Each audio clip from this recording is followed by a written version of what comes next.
On March 27, 1916, there was an advertisement in the Memphis paper, The Commercial Appeal, for sale, of interest to theater folk. We have been authorized by the administrator of the estate of Mrs. Marguerite Favar Tompkins, deceased, to sell a lots of costumes, dancing slippers, etc.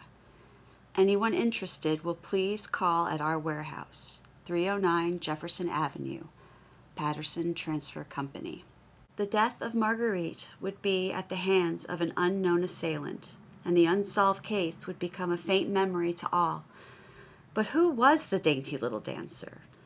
What was her story, and why was she killed?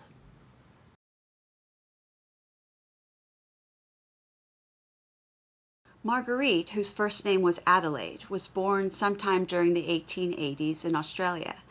Not much is known about Marguerite during her time in Australia. What is known is around 1897, Marguerite and her mother Alice immigrated to the United States. They would arrive in Portland, Oregon, when Marguerite was about 15 years old and was already being promoted as a dancer. The first report that I could come across about Marguerite's dancing was from the Champlain Daily Gazette.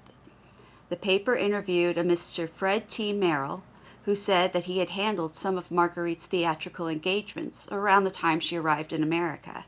She said that she was appearing at the old Anheuser Gardens when authorities forbade her performance in the place on account of her age. In 1903, Margaret's name would appear in the Fort Wayne News, where she was to appear as part of the Anna Held Company's production entitled The Little Duchess.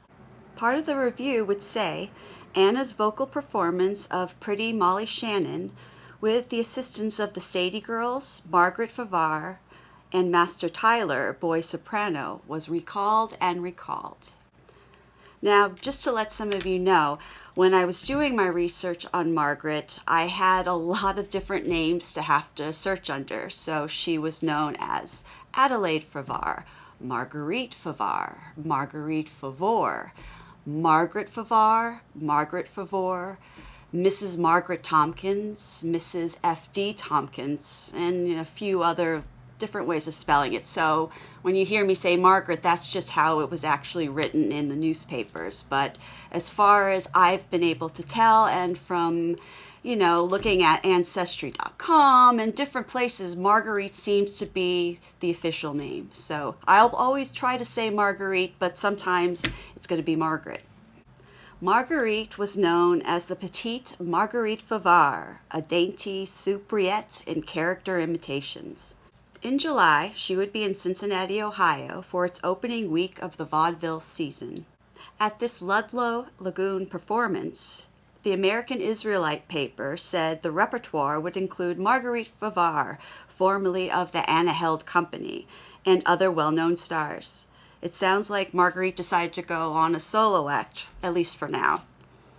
The next time we hear about Marguerite, it would be the summer of 1905, and she would be one of the chief attractions at the Lewis and Clark Exposition.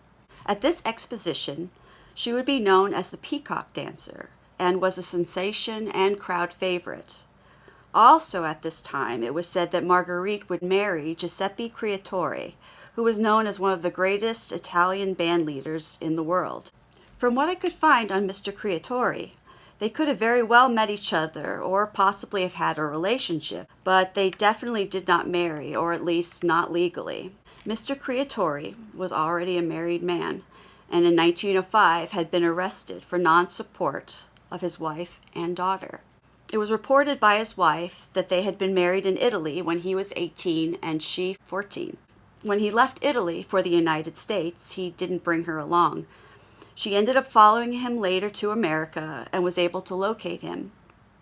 He would end up having to pay her $7 a week for the rest of her life, or unless she remarried.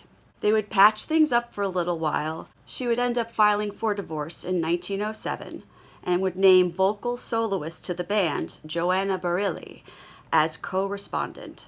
When it comes to Marguerite, we will see how she had many male admirers wherever she performed. And a lot of times, the men that she was seeing, she would refer to them as her husband in public. Possibly she had done so with Mr. Creatore, and that's what was ended up being taken for as the truth. I was unable to find any records of Marguerite and Giuseppe ever being married or divorced. After this so-called marriage, Marguerite supposedly went to Florida with her mother Alice, and she even built a home for Alice to live in. In December of 1906, in Fort Wayne, Indiana, Marguerite would perform in a mini musical comedy, The Lady Buccaneers, at the Temple Theater. The Fort Wayne Daily News would say of the show, "This little opera consumes about 35 minutes and is produced as lavishly as a 3-act production. The scenes happen to be aboard a pirate ship, and as in all musical comedies, there are various opportunities for the introduction of song and funny dialogue." Miss Marguerite Favar, prima donna well known in the musical comedy world, was formerly with Anna Held. She is the feature feminine.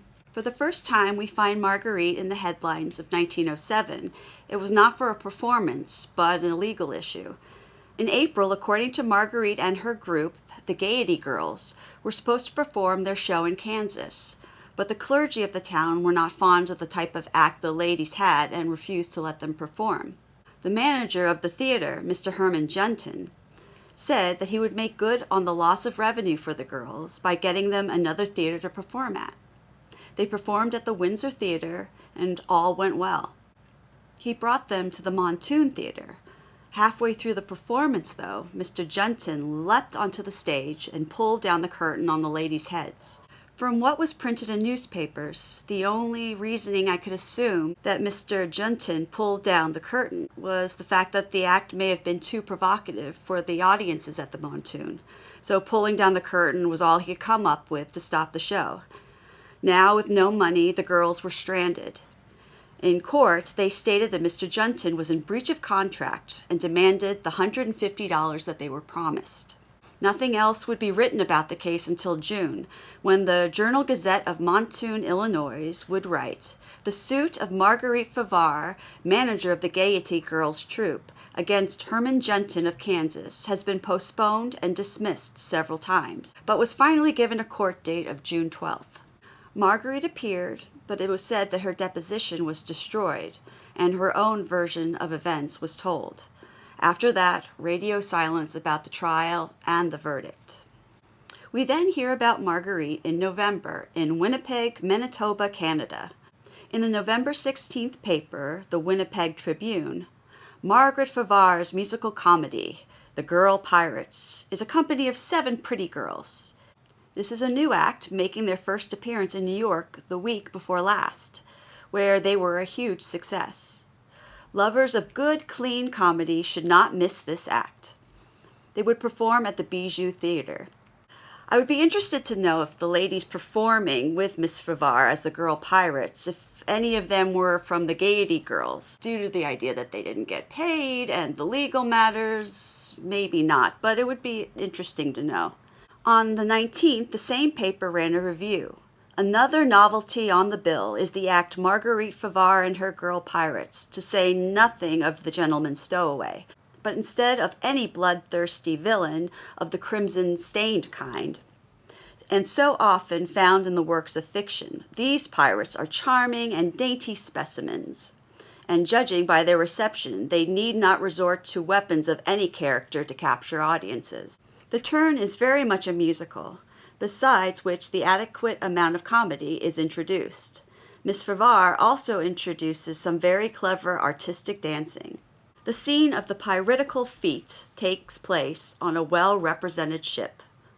On November 25th, the Leavenworth Post was promoting Marguerite's show at the Orpheum weeks before they would arrive. It read, "Coming to the Orpheum on December 15th, Marguerite Favar assisted by Arthur Browning and a company of 6 in The Girl Pirates. The company carries almost a car load of special scenery, including 5 special drops. It is one of the biggest acts in the United States, and the price the Orpheum will pay is enormous. If the Post should mention the price, people would doubt it, so they are left to guess.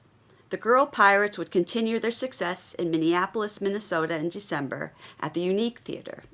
The Star Tribune would say, Marguerite Favar and her 5 associate singers in a miniature musical comedy in one act, The Girl Pirates, which will be recognized as quite the most prepossessing number that has been staged at the Unique Theater for some time. The piece is mounted in an elaborate manner, both scenic and wardrobe points of view. Mrs. Favar, a vocalist of some considerable note, is assisted by Arthur Browning and a crew of girl pirates, quite dissimilar to pirates who ruled the sea in the century or so ago. Now, I have not found any information as to where Margaret began her troupe of the Girl Pirates or when they started touring, but it seems Marguerite was already looking for other endeavors during this time. By December 28th, the Labor Review paper from Leavenworth, Kansas, promoted a new show entitled Marguerite Favar and Her Teddy Bear Girls. It promised pretty girls, clever dancing, handsome costumes, special scenery, and catchy music. The Teddy Bear Girls would continue traveling the vaudeville circuit into January of 1908. It seemed that she had also had time to do a solo act when not performing with her girls. In the Topeka State Journal on January 6, it stated, Miss Marguerite Favar presents an entertaining act, which has been added to the bill of the Novelty Vaudeville Theater for opening week. She is a singer and dancer of ability, as well as one of those girls who can change costumes while one's blinking. She is welcome to an excellent bill, which has been received with such favor by large crowds that have been taking the opportunity to visit the new theater.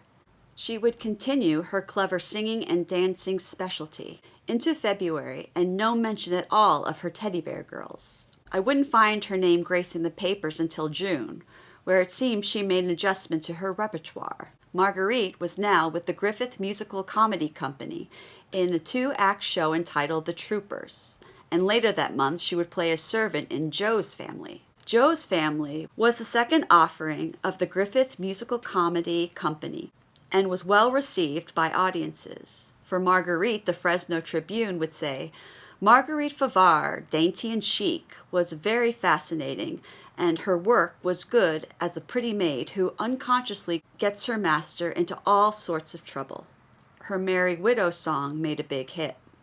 In the company's third show, Pocahontas, Marguerite played Swedish Jenny. The Fresno Tribune said she was clever, and her song Herman, with wooden shoe dancing by the chorus, was the feature of the bill. July would be a busy month for Marguerite. July 7th, in Fresno, the company began a new show entitled Dooley's Vacation. Marguerite was cast as Sally, Dooley's wife. It was reviewed as a clever, funny little comedy, cleverly written around a Dutchman and his Irish butler. Of Marguerite, it said, Marguerite Favar worked in her usual clever manner and made a hit with her song, Come Down, My Honey, Come Down. Also in July, Marguerite placed an advertisement in the Fresno Morning Republican want ads, which read, Musical instructor Miss Marguerite Favar, ingenue with the Griffith Musical Comedy Company, teacher of fancy dancing and preparation for high-class vaudeville. In August, Marguerite seemed to move on to Los Angeles, the Fisher Theater, and its musical comedy company. She was billed second in the production called Peaches and Cream. Marguerite would be listed as singing the song The Lemon Tree. The Los Angeles Herald would say, chic little Miss Favar is a witching figure in her song The Lemon Tree, her lithesome and graceful dancing adding much to the pleasing effect. Next was Paris Upside Down, followed by Irish Twins. To finish off the month of August was the production The Telephone Girl. Marguerite would play the role of Toots, the tough girl. This play was 2 acts and the Fisher Company's largest undertaking. It would also prove to be their most successful. The demand for seats was so great that the show was held over for an additional week, causing the next show to be delayed. September's first show at the Fisher Theater would be Little Robinson Crusoe, with Marguerite still a part of the company. Marguerite would receive repeat encores for her song, The Girl in Green. Next was Mr. Planet from Mars, where she would perform a novelty two-step song, Would You Like to Make Love to Someone? In the third show, The Rehearsal, Marguerite would play the housemaid of the wealthy widower and his two daughters. She would perform the song That Old Time Rag. The show Three of a Kind would be the last production of the month for the Fisher Company. Marguerite would sing Don't Be So Angry. In October, Marguerite and the Fisher Company would perform the production The Gibson Girl. Marguerite would be billed as the pert little serving maid and sings Down in the Everglade. On October 11th, the Los Angeles Herald wrote, Miss Marguerite Favar, who retires from the Fisher Company tonight, will enjoy a rest at her Hollywood home before resuming her professional work. It is likely Miss Favar will return to the vaudeville stage, where she is well known in the East. Rest is for the weary seems to be Marguerite's mantra, because on October 18th, the Los Angeles Herald reported that a John T. Kelly and Fred Gamble were organizing a musical comedy company which would play a season of 10 weeks or more in Phoenix, Arizona. The company would open in Arizona City on October 26th with several known vaudevillians at the time, including Marguerite Favar. November 3rd at the Arizona Republic is the first we hear of Marguerite with her new company. The company presented a double bill consisting of the farce My Neighbor's Wife and The Doing of Dooley. A shining review of Marguerite comes next. One of the favorites of the company is Miss Marguerite Favar, who plays a soubrette roles in the most bewitching and vivacious manner. Miss Favar has never failed to capture her audience and should prove an attraction at the Third Avenue. Marguerite would also sing I Don't Want to Be a Merry Widow, which was said to be very catchy. In the next production, entitled Irish Aristocracy, Marguerite would sing Guess What He Wrote on My Slate, and would be rewarded by her audience with 4 curtain calls and a bunch of red roses. Three Twins would have Marguerite singing Queen of the Lemon Tree, and according to the reviewers from the Arizona Republic, was perhaps one of the cutest songs in the whole piece, sung in her unique way by Miss Favar. The last production, or at least the last production where Marguerite would be mentioned, was A Flying Trip, where she would sing, I Would Like to Kiss the Leading Lady. We have reached 1909, and in January it seems Marguerite had gone solo again. The Bakersfield Californian billed her as the dainty soubrette and a clever dancer. She would perform in Bakersfield for the remainder of January.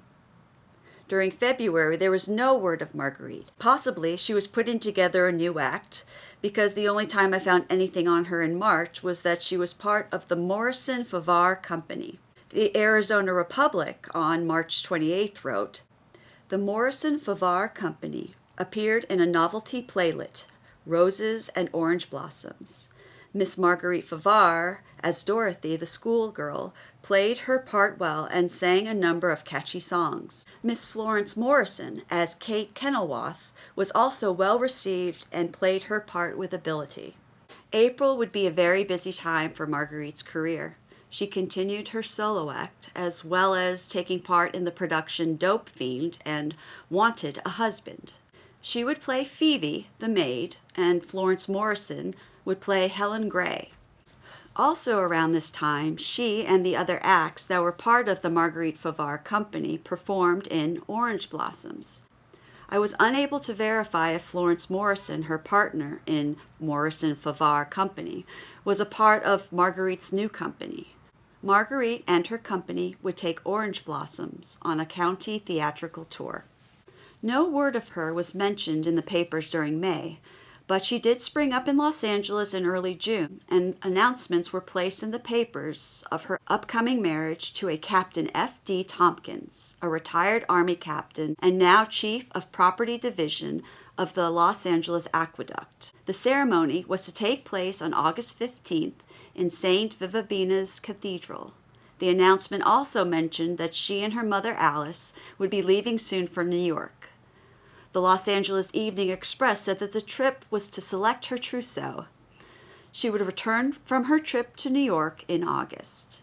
Just to be clear, I'm not trying to overlook, I could not find anything on how she met Captain Tompkins. I have no idea. There was nothing about it, just that there were announcements. That's it. So I'm not trying to overlook like, hey, Allison, you missed like something really important. Nope. It just wasn't mentioned. We're also going to start getting into Captain F.D. Tompkins. His name is spelled several different ways, with a P, without a P. I have F.B. Tompkins, F.D. Tompkins. So just bear with me. The Los Angeles Evening Express announced on Monday, August 16th, the couple exchanged vows in the morning in Santa Ana. The bride wore white organdy over pink with a big white picture hat and carried a cluster of white roses. After the wedding, the couple and their attendants returned to Los Angeles and ate breakfast at a downtown cafe. They would stay in Catalina for a bit, then travel to Seattle. After September 1st, they would return to their home at 1619 May Avenue in East Hollywood. In the Arizona Republic, it was reported that men wept upon hearing the wedding news. Maybe she finally decided that she was done with vaudeville and always being on the road. Maybe she thought it was finally time to settle down and plant roots. Whatever the reason may have been, it seemed Marguerite halted her vaudeville career and turned to the flickers. I was unable to find out when she first started work in films, but she was now a member of the Sea League Motion Picture Company and at some point performed at Bison Film Company as well. I found out about the Sea League connection from a newspaper account in May of 1910, where it appeared that Marguerite was in an accident while filming a scene for the Sea League Company. The San Francisco Dramatic Review wrote, "With every detail of the accident, which may have cost the life of Mrs. F.D. Tompkins recorded on the film of the motion picture camera, the young woman lies this morning on a bed in the Sisters Hospital in Los Angeles, grievously hurt, the full extent of her injuries not yet determined. Mrs. Tompkins had recently been employed as a leading woman in the stock company maintained at Glendale by one of the moving picture firms. Saturday afternoon, the company repaired to a ravine near Elysian Park, where they proceeded to enact a drama intended to be shown later in the motion picture theaters all over the country. In the City Brief section of the Los Angeles Record, it stated that Mrs. Tompkins was standing up in a buggy waving her arms as part of the scene when the horse started suddenly, pitching her to the ground head first. As if May couldn't have gotten any worse for Marguerite, the worst was yet to come. On May 20th, Marguerite's husband, Captain F.D. Tompkins, died suddenly at home under what was said to be mysterious circumstances. There would be many news items regarding the death, some more detailed than others. The Los Angeles Times reported, with none near to administer aid, Captain Frank D. Tompkins died at his home yesterday afternoon after a sickness of only a few hours. The circumstances surrounding the death were of a mysterious character, and the coroner ordered a post-mortem examination at the Pierce Undertaking Parlors. His mother-in-law arrived at the home to find him on the floor dying, stating that there had been convulsions. This led officials to suspect that there might have been the administration of poison with suicidal intent. Dr. Charles Dolly was called and responded quickly, but Captain Tompkins was dead before he reached the house. Autopsy surgeon Campbell made no official statement, but remarked that there was no presence of any poison and that the heart and kidneys showed a disease condition that might have caused a death at any moment. In the same report, it would be said about Marguerite, yesterday morning, according to her statement, her husband appeared sick when she kissed him goodbye and started for her work. It was her first day at work since her accident, and she was elated over her recovery. She left the house with no foreboding. At the time, her husband seemed to be suffering from nothing more serious than the attack of stomach trouble. Several hours later, she was warned that Captain Tompkins was in serious condition, and she hurried to Dr. Daly's residence, and together they raced to the house in the physician's automobile. It had been a race with death, however, and death won. In both the St. Louis Globe-Democrat and the Cincinnati Enquirer, they started out with the poison angle. Then both reported diseased organs as the possible reason for the captain's death. The St. Louis Globe-Democrat wrote Dr. George W. Campbell, who made the examination, found traces of strychnine poisoning, but the deterioration of the heart and other organs was so advanced that they might have caused his sudden end.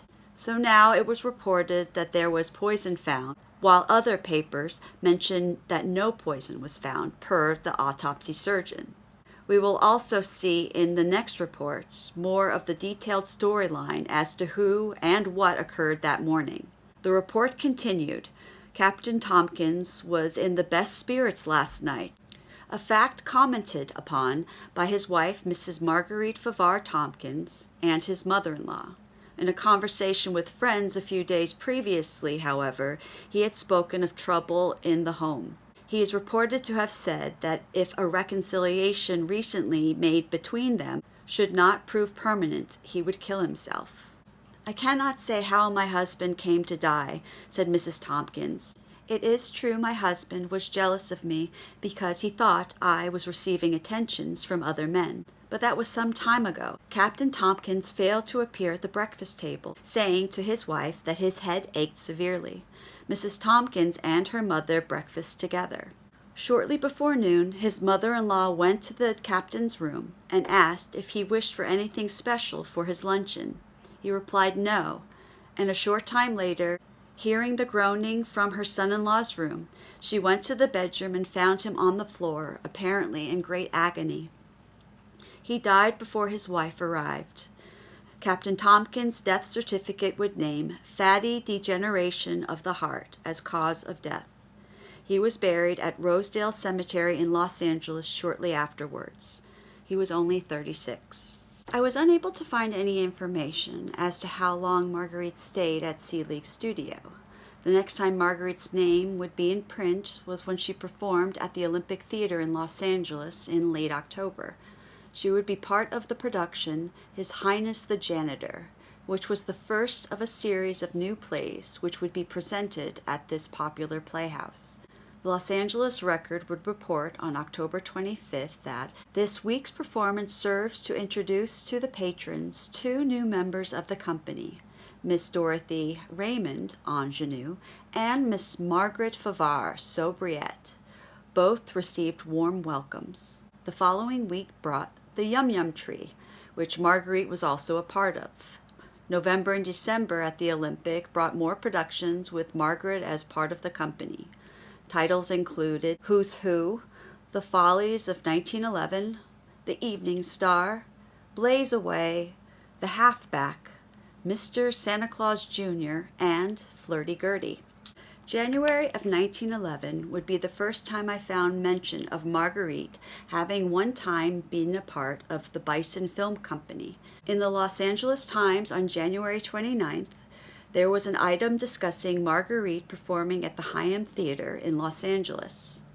Marguerite Favar, a dainty bunch of femininity, will establish herself rapidly with her engaging singing and dancing. Before her advent into vaudeville, she was known as the Little Bison Girl through her connection with the picture-making company, where her pantomimic acting added greatly to the value of the pictures.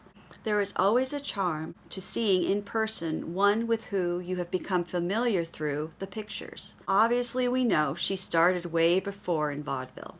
In February, according to the Long Beach Press Telegram, Marguerite was now a part of the Unique Theater Company, where it was said of their newcomer, will be seen in a role especially adapted to her talents, and the now enlarged company promised a clever as well as amusing burlesque on the well-popular opera The Idol's Eye. In March, she would continue with the Unique Theater, playing the part of Sir Poliet in the opera Chimes of Normandy. By July, it seemed that Marguerite had left the Unique Theater and its company to be a part of the Broadway Musical Comedy Company at the Bentley Grand in Long Beach. The title of the new show was In Gay Perils. Marguerite would entertain the audiences with her whirling dancing. At some point between the month of August and the end of September, Marguerite would once again start her own troupe of dancing beauties. In October 3rd edition of the Bakersfield Californian, an advertisement ran, Marguerite Favar's bevy of dancing beauties, biggest, most expensive, most elegantly costumed girl act in vaudeville, will be performing at the Grog's Theatre. In the October 7th edition, Marguerite and her quartet of graceful maidens are scoring big at every performance in their new act, which proves that local theatergoers do not tire of a real act. By mid-October, Marguerite and her bevy of dancing girls would become Marguerite and her 4 dancing dolls at the Midway Theater in Bakersfield. A review in the Bakersfield Californian would state that the show was one of the strongest shows local vaudeville lovers have seen in months. Dainty Miss Favar is an artist of the extraordinary variety, and the 4 performers she gathered about her make the show full of merit. The troupe would travel to San Francisco and Los Angeles. So successful were they that managers of the theater they performed in would have to extend their engagements to meet the demand of the crowds.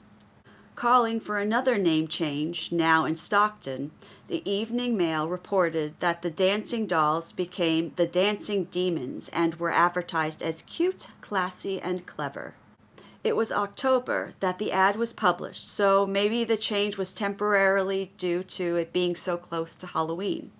Whatever the reason, the next time we hear of Marguerite was on December 1st in the San Bernardino County Sun, where she and her 4 doll babies packed the house with their splendid performance. Marguerite's songs were made a big hit, while her stunning gowns won the eyes of women folk in the audience. She and her dolls would finish off 1911 and welcome in 1912 with performing in Sacramento at the Pantages Theater. She would continue with this show in Fresno and Los Angeles with the Pantages Theater circuit. In February, Margaret is once again in the papers, but not for her performances. Rather, it was for her purchases. In San Francisco, a massive shipment of over 230 automobiles had come via 50 freight cars attached to one train. Marguerite, who was pictured in the news item, was the first to have purchased one of the automobiles. Vaudeville was paying Margaret very well. In May, in the Oakland Tribune, it read, "Announcement was made yesterday of Girl Week at the Bell Theater. Dainty Marguerite Favar with 8 dancing ladies will be featured headliners. Marguerite Favar is known to host theatergoers in the Bay City. She is one of the favorites who has kept her place among the best of her class." In June, Marguerite and her girls would next perform at the Plaza Airdome in Fresno. The review from the Fresno Morning Republic, per usual, offered nothing but praise for the dancing ladies and of Marguerite. She has an Egyptian wiggle that would make Cleopatra think of old times. Of the act itself, it is an act that is going to make more talk than any that has ever been seen in this town. Later that month, Marguerite and her girls would perform at the Paris Theater in Bakersfield. The ladies, the Bakersfield Morning Echo would say, "This miniature musical comedy company has enlarged to 8 girls from the 5 when they appeared here, and are giving one of the best acts offered in vaudeville. They have new and gorgeous costumes, new song hits, and new dances that are captivation in the extreme. Miss Favar is very popular with theater goers because of her clever dancing and efforts to please, and will no doubt create a mild sensation with this new lot of beauties." This would be the last we would hear of Marguerite for the remainder of the year. It is now February of 1913, and Marguerite and her dancing dolls were still at it, performing now at the Opera House in San Bernardino. They would perform in front of over 50 high school and college lads. The ladies entertained with a football punting duel with the boys that are proved to be a big hit. The football scene was the climax of a happy act. Miss Favar was the leader of the football squad behind the footlights. The battle raged so uproariously that some of the boys went to climb onto the stage to demonstrate the latest thing in the spiral punting line. How those dancing dolls can kick the football. In March, Marguerite was back in Los Angeles performing with her quartet of dancing maids at the Republic Theater. In April, they would finally leave the state of California again and reappear in the Arcadian Garden in Portland, Oregon. The 1913 Folly Song Review was advertised introducing Dainty, Marguerite Favar, and the Revue Beauties. The show would continue through May. In mid-May, the troupe would perform at the Rex Theater. They would remain in Portland through June, and in July they were in Salem, Oregon at the Globe Theater. In September, we would find them in Santa Ana at the Auditorium Theater. The show did so well that the management had added 3 extra performances. All records broken with Marguerite Favar and the girls in the spectacular electrical extravaganza, The Golden Dream. The plot of The Golden Dream revolves around a little girl who longs for a playmate, then falls asleep and finds a whole regiment of them: bears, fairies, Eskimos, and harem dancers. She is transported from one place to another and enjoys herself immensely in the happy, imaginative way of a child. Of Marguerite's role, the reviewer from the Los Angeles Times would say, "And in Marguerite Favar's charming personality embodies one's ideal of Dolly, the little heroine of the fantasy." Marguerite would remain in The Golden Dream through the remainder of the year as it toured through California and then Washington. At some point during 1913, Margaret's mother became very ill and would pass away. She would be buried at what is now the Hollywood Forever Cemetery. It is January of 1914, and Marguerite is still performing in The Golden Dream on the Pantages circuit. She performed in Seattle and Vancouver. In the Vancouver Daily World on January 19th, Marguerite is mentioned. It says, "The company is headed by Miss Marguerite Favar, a wonderful young artiste, and she is supported by a corps of dancers who have been selected from among the most celebrated ballets and choruses in the world." In March, we find Marguerite back in California and back performing as Marguerite Favar and her 6 dream dolls. By the end of the month, ads were now counting the dolls as 7 instead of 6. In April, the ladies hit the road to perform their act in Kansas, Missouri, and Iowa. They were also back down to just 6 dolls. May brought the troupe to Wisconsin, South Dakota, and then Chicago, Illinois. After these performances, I found no more information on Marguerite and her dolls. I found that in June, Marguerite and her troupe broke up, with all the ladies going their separate ways. Marguerite would be in Greenwood, Mississippi, and living on a shanty boat on the Yazoo River, according to the Jackson Daily News. She was also not living alone. Enter a Mr. Fred L. Bradley. Information on Mr. Bradley is kinda hazy. Supposedly, Marguerite and Mr. Bradley met several years ago on the West Coast. He had been a former mechanic who then became a stage carpenter for Marguerite. Their relationship, whether platonic or romantic, has never been clear. From what I've read about Marguerite, I feel that it was romantic on his part, likely like so many men before, and not so much on her side. Whatever it was, he seemed devoted and followed her everywhere she went. While living in Greenwood, she would introduce Mr. Bradley as her uncle. In February of 1915, Margaret had announced a dancing academy that she would be opening in Greenwood, Mississippi. She would have a Get Acquainted dance, and it would be free. She hoped this would bring clients into her academy. Unfortunately, it seems the business did not go very well. Also during this time, Marguerite became acquainted with a Mr. James C. Crowell. Mr. Crowell was a wealthy and prominent citizen of Greenwood. He managed the Buckeye cotton oil plant, and he was very much a married man with a young daughter. It is not quite known how the two first met, but Mr. Crowell, like most other men, fell hard for Marguerite and spent as much time as he could with her. Mr. Bradley, Marguerite's uncle, roommate, who knows, also had a job as a machinist at the Buckeye cotton oil plant. Whether he had the position before or after Marguerite and Mr. Crowell met is also unknown. Their affair was kept very quiet. In June, Marguerite would start a local talent company and stage a benefit for the local Elks Lodge. The title of this show was The $45 Mystery. There would be 45 people taking part in the production, and there would be 14 big musical numbers. Greenwood's prettiest girls would appear, and several children as well. Marguerite would play one of the leading parts, naturally, and introduce some of the newest dances. It would be a huge success, and I'm sure she hoped that this would launch a renewed career for her as well. She planned to bring this production to Memphis in August to help the Elks Lodge there with their own Christmas charity fund. Marguerite would move into the Benham Flats apartment in Memphis. She would lease an apartment under the name Mrs. F.D. Tompkins. Mr. Bradley would stay behind in Greenwood. Mr. Crowell would visit Marguerite often, and when they were in public, she would introduce him as her husband.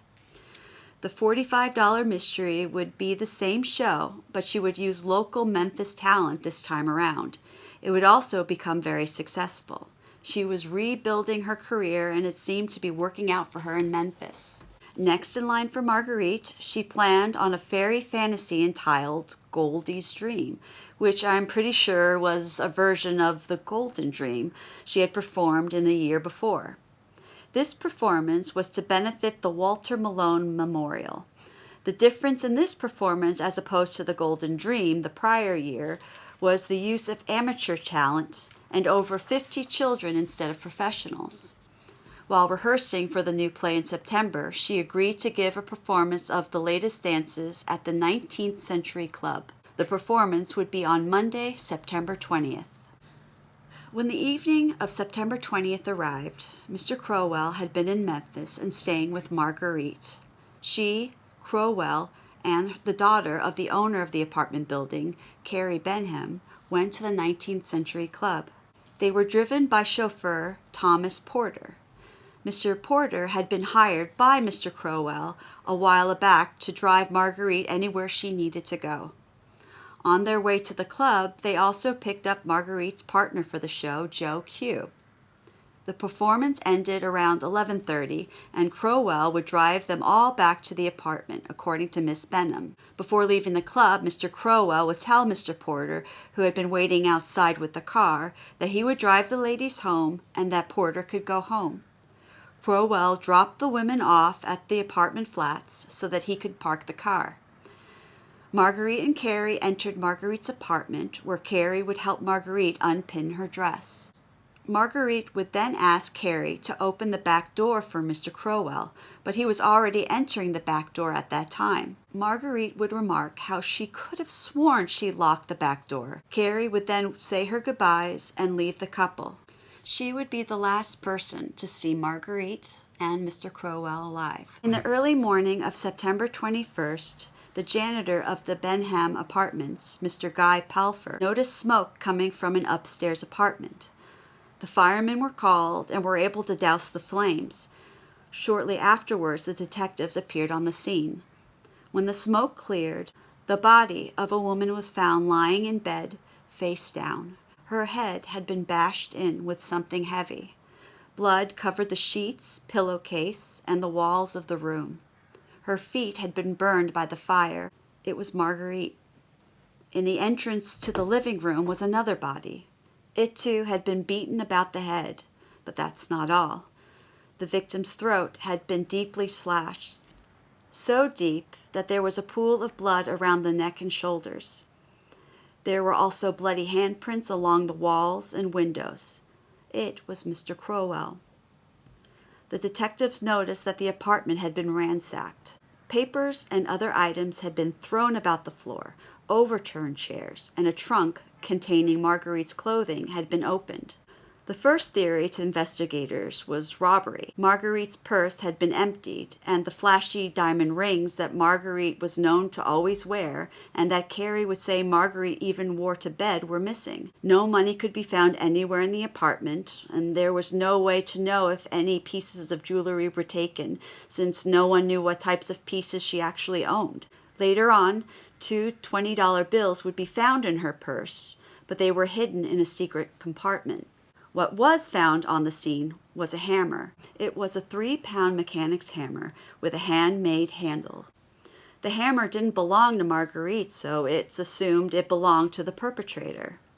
It would soon be learned that it actually belonged to Mr. Crowell, and it had been kept in his toolbox in his car. This hammer had been made at the Buckeye plant at Greenwood for Mr. Crowell.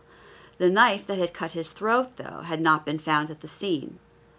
An empty bottle of wood alcohol was found at the scene, and it was believed that it was used to start the fire in the closet in the bedroom. It was believed that the fire was started in hopes to destroy any evidence that was at the scene. It did destroy a lot of evidence, but not as much damage as not closing off the scene of a crime did. Firemen, detectives, neighbors, looky-loos, coming and going, taking things in and out of the apartment, maybe collecting morbid souvenirs, contaminated the crime scene. Investigators would now speak with neighbors to find out if anyone heard or saw anything of use to the investigation. They would speak to Carrie Benham, which is how we know so much about what occurred the night before and who was with the victims and the last time they were known to be alive. They spoke with the neighbor, Mrs. Jenny Buford, who lived just below Marguerite. She would say that around 6 or 6:30 that morning, she would awaken to the sound of someone walking about the rooms. She heard the sounds of someone playing with a wooden football. She would also say that she heard no one going up or leaving down the steps. From the information that Carrie Benham gave the investigators, police arrested Crowell's chauffeur, Mr. Tom Porter. Even though he did not drive the victims home that night, one of the murder weapons came from Crowell's car. Another neighbor, Mr. George Ross, lived next door to the Benham flat apartments. He would tell investigators that on September 17th, days before the murder, he saw Mr. Porter working on the car in the parking lot of the apartment building. He would say that Mr. Porter was working on the car with the same hammer that was used as one of the weapons. Weirdly enough, Mr. Ross gave a very detailed description of the hammer. Mr. Porter would reply that he had never seen the hammer before and that it definitely was not in the toolbox of the car. He would eventually be released. Also arrested was Mr. Guy Palfer, the janitor who came upon the fire in the apartment building. Being the janitor of the Bedham Apartments, one of his jobs was to light the gas stove in Marguerite's apartment at 5 a.m. each morning. When investigators asked why he had not done so the morning of the murder, Mr. Palford said he forgot. He too would be released. Investigators would then get in touch with Mr. Fred Bradley and reveal the news of Marguerite's death. Police had found letters written by Mr. Bradley in Marguerite's apartment. He immediately left Greenwood for Memphis to speak with police and tend to Marguerite's affairs. Robbery was now beginning to seem not likely to have been the motive for the crime. At least that's what investigators were starting to think. Yes, money and possibly jewelry had been taken, but the rage involved in the continuous hits with the hammer seemed more of a reason than anything else. Rage that may have been caused by love, jealousy, or revenge. Such crimes are usually committed by someone close to one or both of the victims.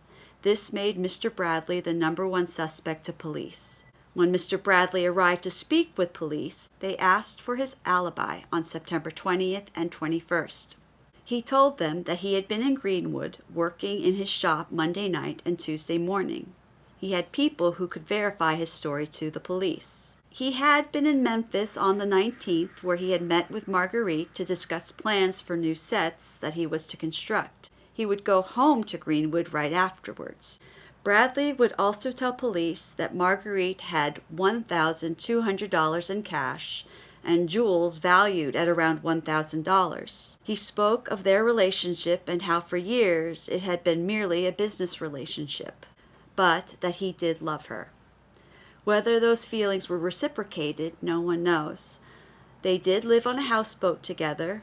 He told them how men were infatuated with her everywhere she would go, and that at least one man was obsessed with her, wanting to marry her. He thought maybe this unidentified man found her location and committed the crime. The interview went on for about 2 hours. Afterwards, Mr. Bradley went to Marguerite's apartment, accompanied by an officer, and then went to the Thompson Brothers Undertakers, where the bodies had been taken. Mr. Bradley wanted to arrange a burial for Marguerite. He asked if they could place her in a vault until he could arrange to have her body shipped back to Los Angeles. The following day, police brought in Mr. Joe Q, Marguerite's dancing partner for that night. He told investigators that on that night, Marguerite seemed quite nervous during their performance. She had missed several of her steps with him and seemed preoccupied with something or someone in the crowd. Someone she was upset or scared to have seen. This worked with what Mr. Bradley had been speaking about as well. Maybe someone from her past that she may have snubbed or broken their heart was back to claim her as their own or kill her for possible pain that she caused them. Mr. Q was free to go. Next to be spoken with was Mr. Louis Raber, who came up from Memphis with Joe Q. With bad business dealings that left him broke, he had asked Marguerite if he could borrow money from her and wanted to leave a diamond pin as collateral. She had refused. Police checked the apartment he had been staying in, and there was nothing there to make them think that he had any part in the murder. He was released. Investigators would finally find one of the maids that worked at the Benham Flats apartments. She would tell them that she had not seen anything or anyone strange when she worked there during the summer. She could only ever remember seeing two men that would enter Marguerite's apartments. One was Mr. Crowell, and the other Mr. Bradley. Mr. Bradley would tell the investigators that he'd stayed with Marguerite for about 5 or 6 days in August. While staying there, he said that he had had a key to the apartment, but when he left to go back to Greenwood, he gave Marguerite the key back. Mr. Crowell had a key to the apartment, so investigators wondered how many other keys, or if any, were out there. The lock on the front door had been heavily damaged, making it possible to open with any key or even a sharp blade or instrument. By Friday, September 24th, workers began to repair the damage done to Marguerite's apartment. All traces of the murder would be gone, making way for new tenants to move in. With no possible suspect in custody, the police were running down information on other people mentioned by witnesses and leads. They had received information of a former employee that worked at the Buckeye Cotton Oil Company. This person had been fired by Mr. Crowell and had begun to make threats against him. Another person described as heavy and tall had been seen at Marguerite's apartment in August, or around the time Mr. Bradley had come for a visit. Police were trying to identify this man. On October 4th, the coroner's inquest would begin. Carrie Benham would testify, stating many of the same facts she would tell police before. An interesting fact that she would reveal during the inquest was that she had known Mr. Crowell not by his real name, but as Mr. Tompkins. We know that when Marguerite rented the apartment, she put her name down as Mrs. Tompkins, so I guess Crowell played along with the game and acted as her husband. Her husband would naturally be living with her. There would also be letters found among Marguerite's belongings that referred to her as his wife. That would also make sense why Marguerite would refer to Bradley as her uncle. Family was entitled to stay with family, and no one would bat an eye. Next to testify was Mrs. Jenny Buford, the tenant who lived below Marguerite. She again would tell the same story as she did to the police. She had heard the sound of someone playing football with a wooden ball earlier that morning. She would say that she heard no one going up or down the stairs. Mr. Bradley would then testify, again with the same information he gave police when he was interrogated. The inquest would end with no new clues or evidence. Detectives were still working their way through leads and information that they would receive from people, possibly due to the fact that this was a high-profile case. They would come upon some information that may have some promise. In Cape Girardeau, Missouri, 2 men had been arrested for writing bad checks. Their names, Mr. Waddle Fields and Mr. Larkin J. Flanagan. Among the possessions belonging to the men collected by the Jackson County Jail was a mileage book that may have belonged to Mr. Crowell. Now, the idea that first, these men had the mileage book belonging to the victim, had them raring to go to Cape Girardeau to look into it. Second, on September 23rd, a Mr. Sam Harris, who owned a pressing and cleaning service, had told police about 2 men coming into his business. One of the men stayed outside while the other one came into the business with blood-stained clothing to be cleaned. Maybe there was a small chance that these were the same men. Mr. Harris was shown a picture of the two men, and he identified them as the ones who came to his shop. Mr. Harris was then taken with a detective to Jackson County Jail to make a positive identification. It was indeed the two men. He would identify the men's suits as the ones he cleaned. Mr. Fields and Mr. Flanagan were married men whose wives lived in Memphis. Mr. Fields' wife actually lived in the Benham Flats apartments. Neither men were living with their spouses at the time of the arrest. Thirdly, there was another report of a suspicious person given by a Mr. S. H. Klein, who worked at the Terry Confectionery in Memphis. This report came in a few days before the murder. He too would identify the two men as the ones he encountered. Here is what Mr. Klein stated occurred that day. The two men entered the business and struck up a conversation with Mr. Klein. They asked if Marguerite Favar was a customer at the shop. Klein would respond that he knew who she was, but not sure if she was a customer. The men would then leave. A day or two later, one of the men would return to the shop.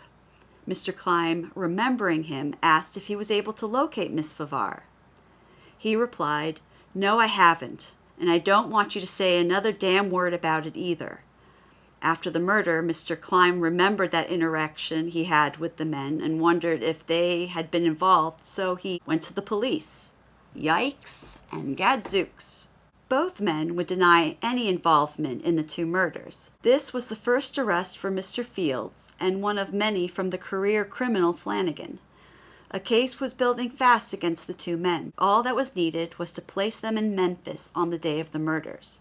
Both would claim that they were in New Orleans, which would later be proven false. Their fingerprints were now being compared to the ones at the scene. Waddle Fields stated that he was in New Orleans on September 20th and 21st, but detectives have not been able to verify this. He would say he was at Louis Gann's place in New Orleans for the opening of his new saloon.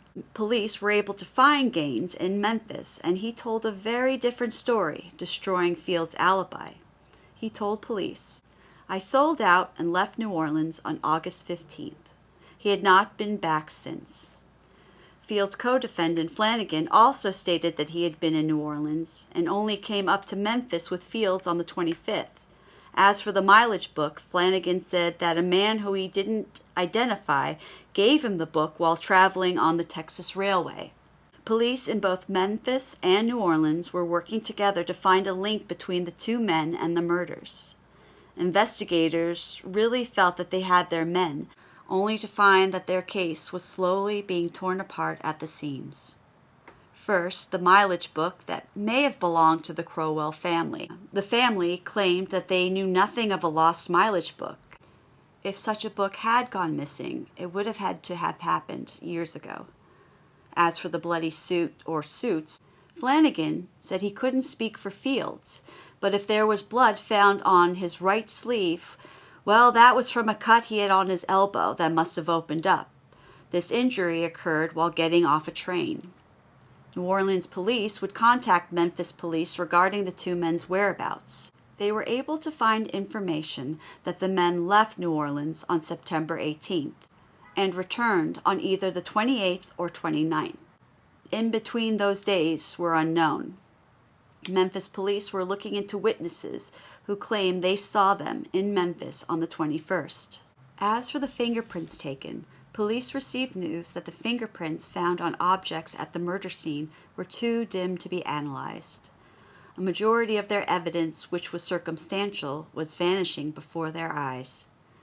The final nail in the coffin came when police received news from a Chief O'Haver of New York that between September 17th and 20th, Flanagan was passing bad checks and using fake names at 2 hotels in New York.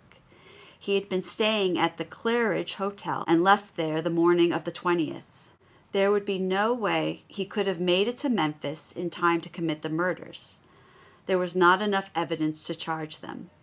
Police would try to find any new clues, but nothing panned out, and slowly the case was being pushed back farther and farther until it would become a faint memory to all. In the early months of 1916, we would learn a little bit more about Mr. Fred Bradley, and honestly, I did not see this coming. On February 9th, 1916, in the Los Angeles Times, there would be a small item titled, "Revives Old Story, Desertion is Proven." It turns out that our Mr. Bradley was a married man. Mrs. Margaret Bradley had been trying to get a divorce on the grounds of desertion from her husband of 11 years, Fred Bradley. Mrs. Bradley would state, he stayed out at night. Finally, he would not come home for 2 weeks at a time. I learned he was going with another woman. He told me he was going out on the road.